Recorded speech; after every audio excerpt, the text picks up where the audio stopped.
fikir var, bu trackte ilim var. Beslenir iman,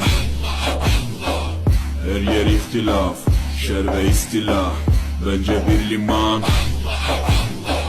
Gerçekte kitapta yazılı bu Kur'an. Dur bak burada flow mus'ab, anlatır hak kitap, yalan ve hakikat, cabası tarikat. Sana yok az derler,